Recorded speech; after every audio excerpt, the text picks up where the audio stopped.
Per spiegare l'importanza delle bonifiche, un esempio arguto può aiutare. Io ho proposto al consorzio di bonifica: provate a spegnere le idrovore per 3 giorni e vedremmo che metà della superficie tornerebbe coperta dalle acque.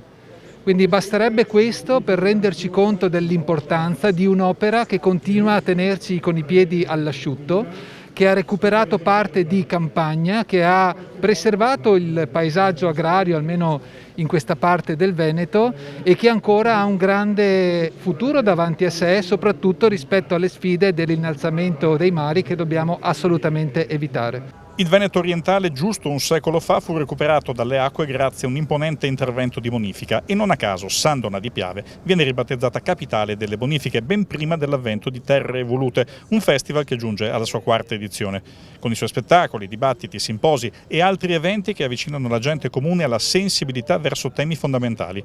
Oltre al centenario delle bonifiche c'è una scadenza sempre più vicina, il mettersi in linea con i 17 obiettivi comunitari dell'Agenda 2030. Lo spirito del festival è quello di raggiungere tutti, quindi attraverso mostre d'arte, attraverso tour nel territorio, attraverso spettacoli, incontri culturali, cerchiamo per il possibile di raggiungere e sensibilizzare tutti a queste importanti tematiche di sostenibilità ambientale. Il Recovery Plan è sicuramente un'opportunità importante, ma è un po' un titolo sostanzialmente, cioè ci vogliono progetti belli importanti per poter ottenere questi fondi.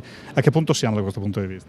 Come consorzio di bonifica vogliamo offrire una straordinaria opportunità al nostro Paese.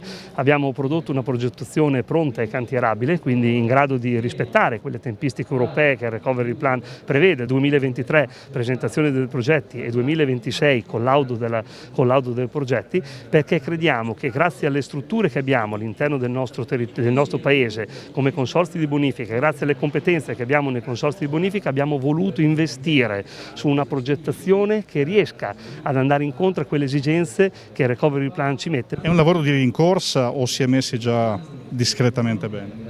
Io credo che i presupposti fondamentali ci siano, ci sono le risorse finalmente che arrivano dall'Europa, naturalmente sotto forma di investimenti e di prestiti.